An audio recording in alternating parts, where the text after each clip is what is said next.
the basketball world. Dan Hurley has turned down the Lakers' 6-year, $70 million offer. I think the fact that it was the Lakers and it was that historic franchise, that's what he was drawn to. He's going to remain a Husky, and huge. Wow. The timing wasn't right for him. It might be at some point in the future. Dan Hurley has made up his mind. This has nothing to do with the Lakers. It has all to do with UConn and the Hurley family. They went all in on Hurley. It's the NBA. You have time to hire a coach. They dropped the ball on this one because there's nowhere in hell I'm even letting Dan Hurley get back on the flight. I would have held them hostage. You're not leaving. Let's figure this out. Shocking many, Coach Dan Hurley chose, listen to this, you Hollywood boys, chose Storrs, Connecticut over Los Angeles. He turned down a 6-year, $70 million offer from the Lakers. Sources told our Adrian Wojnarowski, Woj was all over this, and will return to chase a 3rd straight national title at UConn. The 2-time champ releasing this statement, I'm humbled by this entire experience. At the end of the day, I'm extremely proud of the championship culture we have built at Connecticut. We met as a team before today's workout. Our focus right now is getting better this summer and connecting as a team as we continue to pursue championships. It was a great day for UConn fans. I am thrilled Danny Hurley's coming back. I know it was a very tough decision going for that three-peat. So I want to ask you this, S.A. Do you agree with Hurley turning down the Lakers job offer? Because that's a big deal. Well, I don't want to say I don't agree with him because it's his life. And ultimately, it's what makes you happy. As my boy Jeff in California always says, happiness is good for the poor. You know what I mean? I mean, when you're happy, it's good for the poor, okay? So you don't want to be stressed. And we get it's hilarious, but he really, really means it. But so Danny Hurley, whatever's best for him and his family is the right decision. I would tell you I was surprised, close to shocked that he turned down the Lakers, because here's my thinking. He's already a champion, the reigning 2-time defending national champion. He's widely considered the best coach in college basketball. And one of the things that I brought up religiously, fellas, is what has happened to college basketball. The networks, the sport itself, the NCAA, they're going to have to do something about this. Most folks don't give a damn about college basketball right now until March Madness. March Madness, they own it. They own the month. March Madness, no question about it. Get your brackets ready. Everybody's in. But prior to that, with the exception of a few games, North Carolina, Duke, and stuff like that, you're not really thinking that much about college basketball compared to what you once did. Now, a lot of things have to do with that, okay? And we understand folks in the G League. We understand folks in Europe. You know, you see guys coming out of high school, even though you got to be out for a year, and then after that you get the one and dones. We see all of this. And so because of that, all of that has contributed to it. But nevertheless, a demise has arrived. College basketball. When Krzyzewski turned down the Lakers job, I believe it was 2004, Wendy, we weren't really shocked. He's Mike Krzyzewski. It's Duke. It's Duke, North Carolina. It's the ACC. It's college basketball at its height. It's doing all of those things. This was different. The climate of college basketball is different. So to have the Lakers job available to you, to be the high-end competitor that Danny Hurley is, I was close to shocked that he turned it down, and we'll get into what this means for the Lakers a bit later. But I don't want to sit up there and say it's the wrong decision, because it's about him, his wife, his family, and all of that stuff. And nobody could say it was the wrong decision when it comes to you deciding what makes you happy. Guys, I was listening to Coach Greenberg said the timing wasn't right. It wasn't the timing, it was the money. You're going to make him the 6th highest paid? Stephen A., you and I have both been free agents. And here's the thing. If you have a job, for another job to get you to leave, you're going to have to make me an offer I can't refuse. This was a very refusable offer.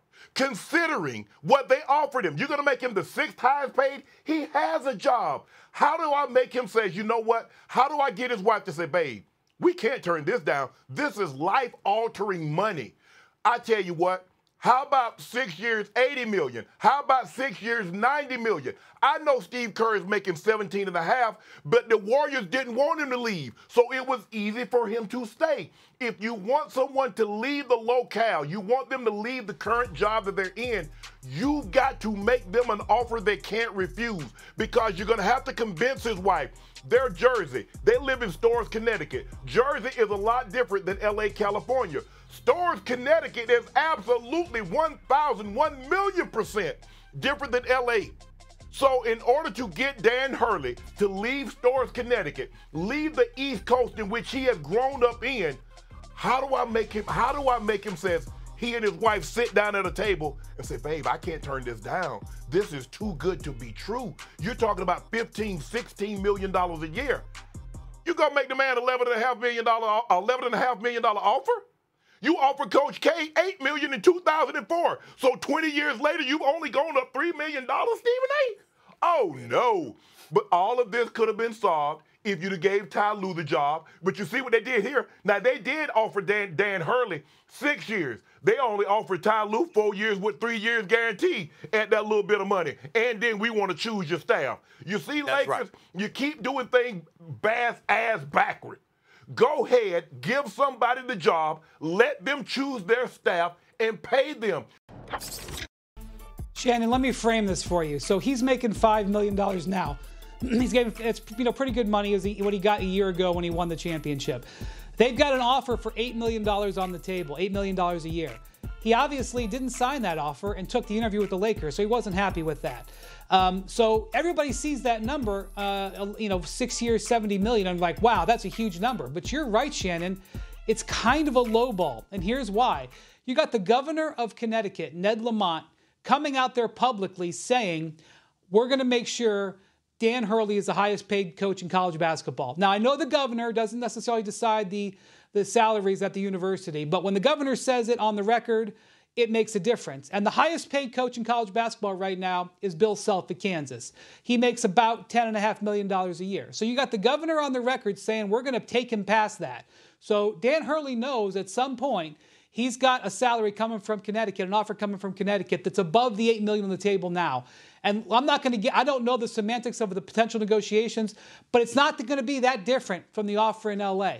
And so, yeah, I do think that it was kind of a low ball from the Lakers. And so if money isn't a factor, then it makes, then you can go on to other things. But I think money was a factor here. He was basically potentially on the same footing. The Lakers can't be on the same footing financially as the University of Connecticut. And this offer was. And then you get into how difficult the Lakers' position is right now. It's not a commentary on the Lakers organization. It's a commentary on how tough the West is. It's going to be really, really hard to be successful over the next couple of years with the Lakers. Whereas in Connecticut, he can join John Wooden as guys to win three-peats.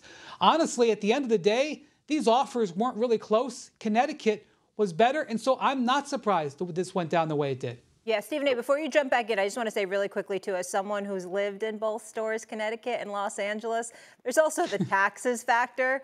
I mean, that's a huge difference. You can have a palace in Connecticut. You know what it is in L.A. It's a different deal. So if we're talking just dollars specifically. Well, I want to express my disappointment in myself for really not focusing on what Shannon and Wendy rightfully focused on, because, and you just brought it up, Molly. First of all, I don't know. I had brain lock, Wendy, Shannon. I'm thinking about Popovich and the deal that, because of what y'all brought up, the deal he just got. I'm thinking about Steve Kerr and the money he just got. I'm thinking about Eric Spoelstra and the money he just got. You see these names and this stuff pop up, and you see cats getting 15, 16, 17 million per year. The Lakers come at 11, so that's problematic. The taxes that Molly brought up, because listen, I love Gavin Newsom in those suits. He looks presidential, and then you get to the taxes in California, you're like hell to the no. I'm not interested in all of those damn taxes. So that's problematic. But then you brought up, this is the big thing, Shannon.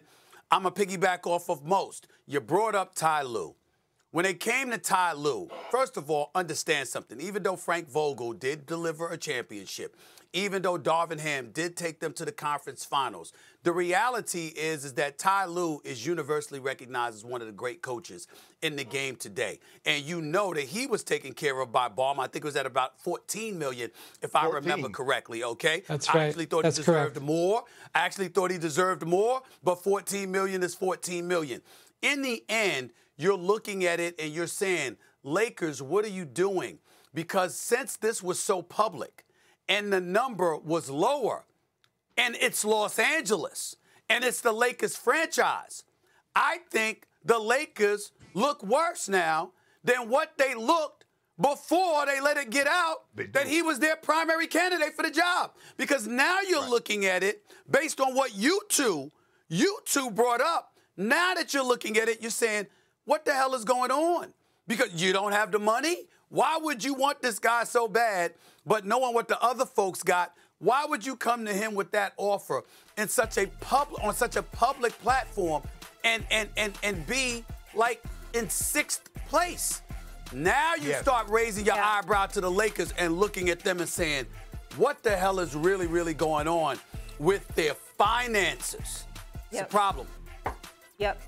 Well, that's what happens when you have Frank Vogel on the payroll and you got Darvin Ham's salary on the payroll. Think about this: LeBron James, he had Luke Walton for a year, he had Frank Vogel for a couple of years, he had Darvin Ham for a couple of years. This is about to be his 4th coach since he's been in L.A. Monty Williams, I think Stephen A. Didn't Monty Williams get like 12, 13 million a year from Detroit? Yes. 13. Yes. 13. Oh, he got 13. And y'all thought that man was going to leave an ideal situation at UConn where he's the reigning 2-time national champ. He's mythical.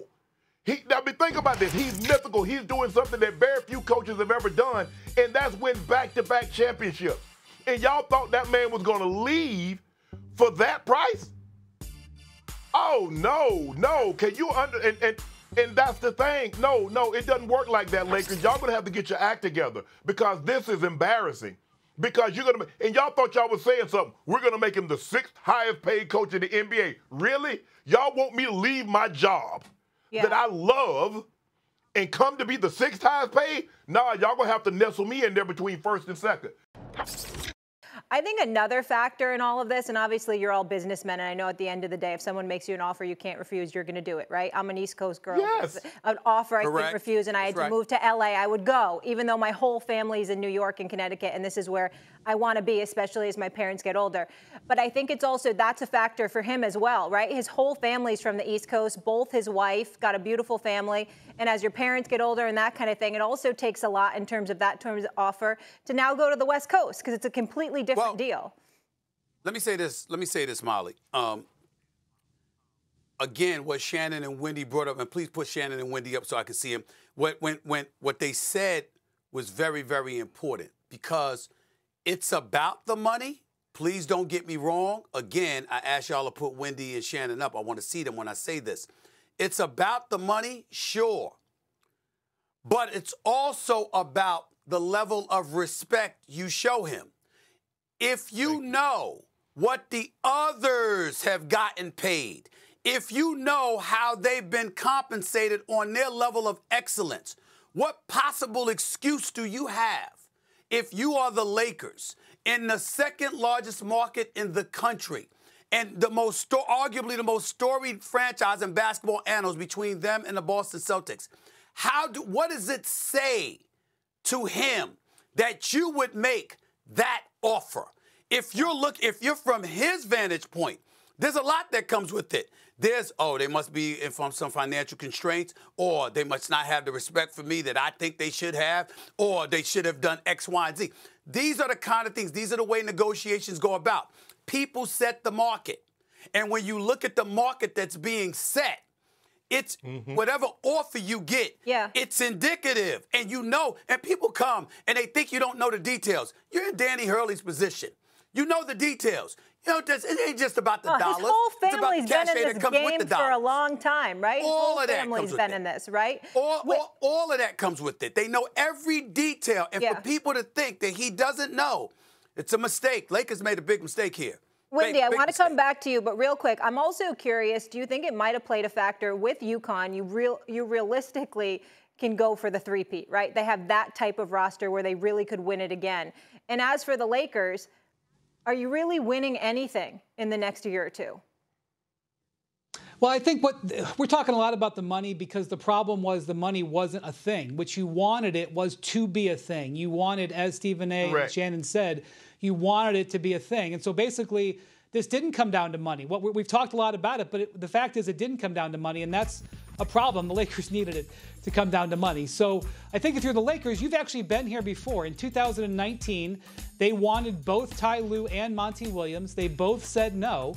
Ty Lue actually just didn't take any head coaching job, just stayed on the Clippers bench because he was disappointed with the Lakers' offer. Monty chose the Suns over the Lakers because the Suns made a better contract offer, and that was when they had Robert Sarver, notorious for being cheap, actually outbid the Lakers for him.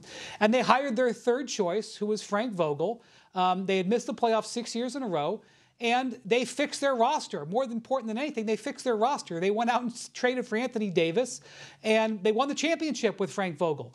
So what I would say here is, the Lakers' number one priority in the short term, obviously, is getting a head coach, but their number one priority for next season is fixing their roster and doing things on their roster. It's a bit of an embarrassing day for the Lakers, but it's only an embarrassing day. It doesn't have to be an embarrassing month, much less an embarrassing year. They have to. It depends on what they do afterwards. Has to hit the ball out of the park. Yep. Right. Pelinka has to hit the ball out of the park starting at the draft and free agency and trade season. Yep. We don't have a ton of time, but I want to come back to you on this, and I want Shannon and Stephen A. have a chance to respond. Who do you think the Lakers should target now? I don't know, because the guy that they've got as their sort of backup candidate, James Borrego, the guy they've spent the most time with, is sitting in Cleveland right now, and he may have an offer from the Cavs before the end of the week. So, and obviously you JJ, but they haven't done a formal second full interview with him yet. And it's 2 weeks to the draft from tomorrow. So I don't know where they go. One thing I will say, I would be interested, and I don't have an answer here, I'd be interested to know if any other college coach has heard that offer and said, you know what, $70 million the Lakers sounds okay to me. I wonder if their phone is ringing at all in the last 24 hours.